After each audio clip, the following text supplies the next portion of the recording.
Assalamualaikum warahmatullahi wabarakatuh. Dan kali ini kita akan menceritakan sebuah kisah tentang Nabi Daud mendapatkan istri ke-100-nya. Nabi Daud alaihissalam adalah salah satu Rasulullah yang mempunyai kemampuan istimewa dan diberi kemuliaan menjadi Raja Bani Israel. Allah Subhanahu wa Ta'ala memberikan kepadanya kitab Zabur sebagai petunjuk bagi kaumnya. Allah Subhanahu wa Ta'ala juga memberikan keistimewaan lainnya kepada Nabi Daud berupa kepatuhan sejumlah makhluk Allah, mengikuti keinginannya seperti gunung-gunung yang bertasbih bersamanya di waktu pagi dan petang, dan burung-burung yang bisa mengikuti perintah Daud. Selain itu, Nabi Daud alaihissalam juga diberikan kekuatan, kebijakan, dan keilmuan yang sangat hebat. Dengan ilmu itu, Nabi Daud diharapkan bisa memberikan solusi atas masalah yang dihadapi kaum Bani Israel. Sebagai seorang raja, Nabi Daud memiliki istri yang cukup banyak jumlahnya, 99 orang. Walau demikian, Nabi Daud masih menginginkan satu istri lagi agar jumlahnya genap menjadi 100. Dalam kisah nikahnya, Nabi Daud yang ke-100 kalinya, berikut pelajaran yang dapat diambil dari kisah tersebut. Dalam syariat Nabi Muhammad SAW dikisahkan bahwa Nabi Daud alaihissalam membagi hari-harinya menjadi 3 waktu. 1 hari untuk mengurusi urusan manusia, 1 hari untuk beribadah kepada Allah Subhanahu wa Ta'ala, dan 1 hari lagi untuk para istrinya yang berjumlah 99 orang. Setiap kali beliau membaca kitab Zabur, maka beliau mengetahui keutamaan dari Nabi Ibrahim, Nabi Isa, dan Nabi Yakub, yang mana ketika Nabi tersebut mendapatkan ujian dari Allah Ta'ala, maka Nabi Daud pun berkata, "Ya Allah, segala keutamaan telah dihabiskan oleh bapak-bapakku, maka berilah aku keutamaan seperti yang Engkau berikan kepada mereka." Nabi Daud adalah nabi yang sangat tekun beribadah kepada Allah Subhanahu wa Ta'ala. Namun, beliau adalah seorang manusia yang kadang keluar sifat keingintahuannya. Sebenarnya sampai di mana kemampuannya dimilikinya. Nabi Daud alaihissalam berdoa, "Ya Robbi, sesungguhnya Engkau telah memberi ujian kepada semua para nabi yang tujuannya supaya besar pahalanya. Tinggal diriku ya Robbi yang belum Engkau berikan cobaan. Aku juga ingin sama seperti nabi-nabi zaman dahulu." Apa yang diinginkan Nabi Daud adalah hal yang benar secara logika syariat. Karena jika memang tambah besar cobaan seseorang, maka orang itu pahalanya juga akan bertambah besar. Jika cobaannya kecil, pahalanya pasti juga akan kecil. Karena itulah Nabi Daud alaihissalam ingin diuji oleh Allah Subhanahu wa Ta'ala. Nabi Daud ingin mendapatkan cobaan, ujian dari Allah Ta'ala. Tujuannya supaya mendapatkan pahala yang besar di sisi Allah Subhanahu wa Ta'ala. Maka Allah Subhanahu wa Ta'ala pun mewahyukan kepadanya bahwasanya bapak-bapakmu telah mendapatkan ujian. Nabi Ibrahim diuji dengan menyembelih anaknya, Nabi Ishak diuji dengan buta kedua matanya, sedangkan Nabi Yakub diuji dengan kesedihan karena kehilangan Yusuf. Sedangkan engkau belum diuji seperti mereka. Maka Nabi Daud alaihissalam berkata, "Ya Allah, ujilah aku seperti mereka dan beri aku keutamaan seperti keutamaan mereka."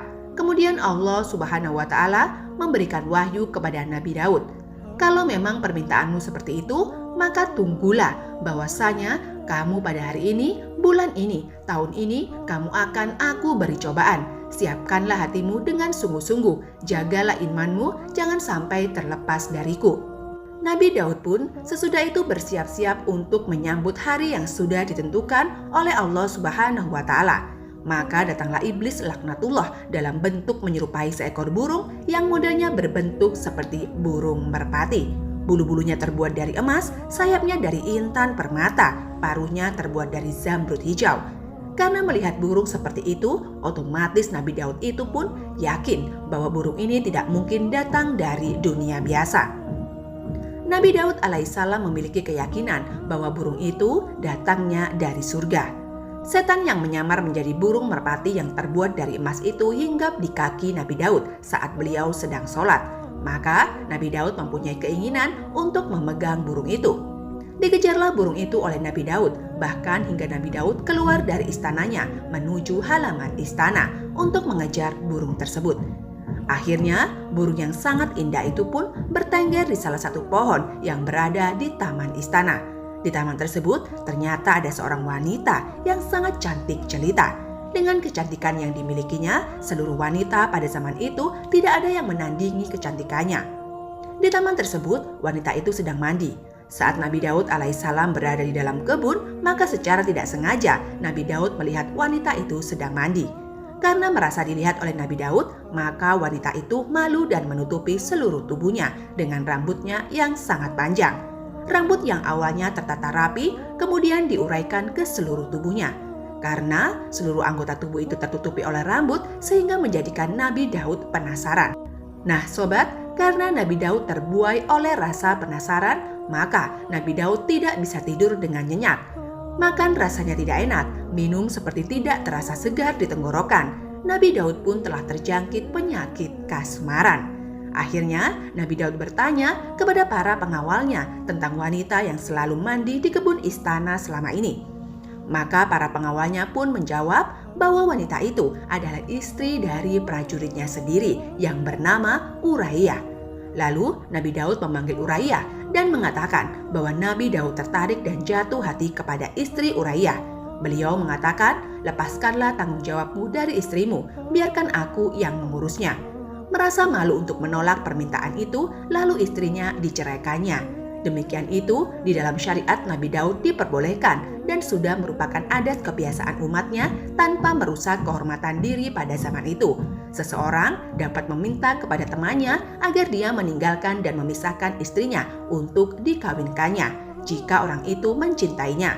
Meskipun secara dohir syariat itu diperbolehkan, hal itu tetap tidak pantas dilakukan karena justru meninggalkan hal tersebut adalah lebih utama.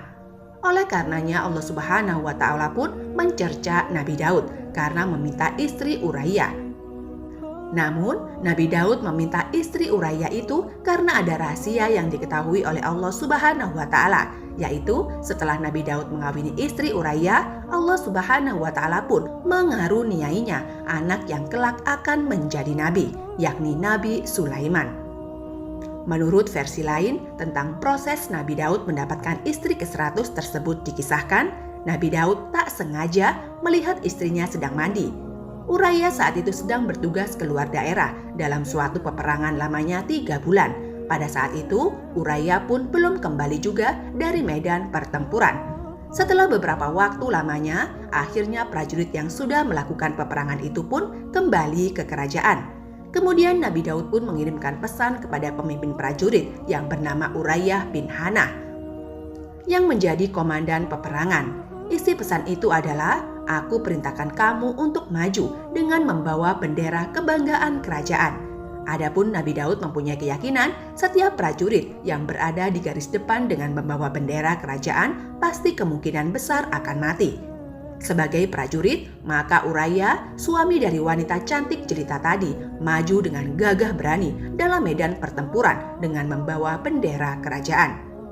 Apa yang direncanakan oleh Nabi Daud benar-benar terjadi. Uraiyah pun gugur dalam medan pertempuran saat melawan musuh. Lalu Nabi Daud pun menikahi istrinya. Setelah Nabi Daud menemui istri barunya, Allah Subhanahu wa Ta'ala mengutus 2 malaikat dengan wujud orang laki-laki. Keduanya meminta izin untuk bisa bertemu dengan Nabi Daud. Namun saat itu adalah hari ibadah beliau, sehingga keduanya dihalangi oleh penjaga. Maka keduanya pun melompat pagar. Ternyata saat itu Nabi Daud sedang sholat. Keduanya lalu duduk di hadapannya. Nabi Daud pun terkejut. Maka keduanya berkata, "Janganlah kamu merasa takut, kami adalah orang-orang yang bersengketa. Salah satu dari kami menzolimi yang lain, maka hukumlah kami secara adil." Nabi Daud pun berkata, "Kalau begitu ceritakanlah urusan kalian berdua." Salah satu dari kedua orang laki-laki itu berkata, "Saudaraku ini mempunyai 99 kambing betina, sedangkan aku hanya memiliki 1 ekor kambing. Namun dia ingin merebut kambingku agar kambingnya genap 100. Nabi Daud pun bertanya kepada satunya lagi. Lalu dia menjawab, "Ya, saya mempunyai 99 kambing dan dia hanya punya 1. Namun aku ingin merebutnya agar kambingku genap 100. Nabi Daud pun kemudian bertanya, "Apakah saudaramu itu rela menyerahkannya?" Dia menjawab, "Tidak, dia tidak rela." Maka Nabi Daud berkata, "Kalau begitu kami tidak akan membiarkanmu melakukannya. Jika engkau terus merebutnya, maka kami akan menghukummu." Tiba-tiba salah satu dari keduanya berkata, "Wahai Nabi Daud, engkau lebih layak untuk dihukum. Engkau mempunyai 99 istri, sedangkan Uraya hanya memiliki 1 orang istri. Engkau kirim dia untuk berperang agar dia terbunuh. Lalu kamu bisa menikahi istrinya." Saat itu Nabi Daud alaihissalam baru sadar bahwa dia telah berbuat salah. Segeralah dia tersungkur sujud sambil menangis. Dia menangis selama 40 hari tidak pernah bangkit kecuali untuk kebutuhan mendesak. Sehingga tanah yang terkena tetesan air matanya sampai tumbuh rumput. Maka Allah Subhanahu wa Ta'ala mewahyukan kepadanya, "Wahai Daud, berdirilah, aku telah mengampuni dosamu." Maka Nabi Daud berkata, "Ya Allah, saya mengetahui bahwa engkau telah mengampuniku. Namun, jika nanti pada hari kiamat Uraya datang menentang kepalanya yang berlumuran darah." Lalu dia berkata, "Ya Allah, ternyatalah Daud, kenapa dia membunuhku?" Maka Allah berfirman, "Jika demikian, maka aku akan memanggil Uraya dan aku pinta keikhlasannya untukmu. Aku akan balas dengan surga, niscaya dia akan merelakannya untukmu." Nabi Daud alaihissalam pun berkata, "Sekarang aku benar-benar tahu bahwa engkau telah mengampuniku." Subhanallah. Sahabat, ada beberapa hal yang harus kita pahami dari cerita di atas sebagai berikut. Perlu kita pahami bahwa Nabi Daud adalah seorang nabi, yang artinya beliau terjaga dari kemaksiatan. Sedangkan kisah di atas bukanlah menunjukkan bahwa Nabi Daud melakukan dosa. Ketika Nabi Daud melihat istri Uraya sedang mandi, itu bukanlah sebuah dosa, karena beliau melakukan hal tersebut secara tidak sengaja. Adapun hasil kecondongan hatinya setelah memandang itu pun tidak dinamakan sebagai dosa, sebab condongnya hati atau rasa mencintai terhadap seseorang tidak dapat dikuasai. Ketika Nabi Daud meminta istri Uraya, demikian itu di dalam syariat Nabi Daud diperbolehkan, bukanlah sebuah dosa, karena pada zaman itu seseorang dapat meminta kepada temannya agar ia meninggalkan dan memisahkan istrinya untuk dikawinkannya. Jika orang itu mencintainya, apapun hal yang lebih baik adalah meninggalkannya. Kisah di atas merupakan pengingat bagi kita bahwa melihat lawan jenis itu dilarang karena dapat menimbulkan fitnah. Allah Subhanahu wa Ta'ala berfirman, "Dan apabila kamu meminta sesuatu keperluan kepada mereka, istri-istri Nabi, maka mintalah dari belakang." Quran Surat Al-Ahzab ayat 53. Allah Subhanahu wa Ta'ala juga berfirman dalam surat An-Nur ayat 30-31. "Katakanlah kepada orang laki-laki yang beriman, hendaklah mereka menahan pandangannya dan memelihara kemaluannya. Yang demikian itu lebih suci bagi mereka. Sesungguhnya Allah Subhanahu wa Ta'ala mengetahui apa yang mereka perbuat." Katakanlah kepada wanita yang beriman, hendaklah mereka menahan pandangannya dan memelihara kemaluannya. Rasulullah SAW bersabda, "Memandang itu bagaikan panah beracun dari panah iblis. Maka barang siapa yang memandang karena takut kepada Allah Ta'ala, niscaya Allah Subhanahu wa Ta'ala memberikan iman kepadanya yang dapat dirasakan manisnya di dalam hati." Nabi Isa alaihissalam bersabda, "Takutlah memandang, karena dengan memandang itu dapat menemukan syahwat dalam hati, dan cukuplah fitnah terjadi disebabkan pandangan itu."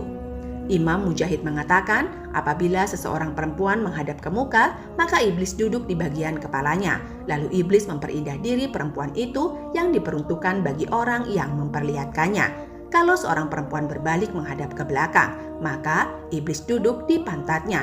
Lalu iblis memperindah perempuan itu yang diperuntukkan bagi orang yang memperhatikannya. Seseorang pernah bertanya kepada Nabi Isa alaihissalam, apa permulaan yang menyebabkan orang berzina? Beliau kemudian bersabda, yaitu akibat memperhatikan perempuan dan memperhatikan dirinya.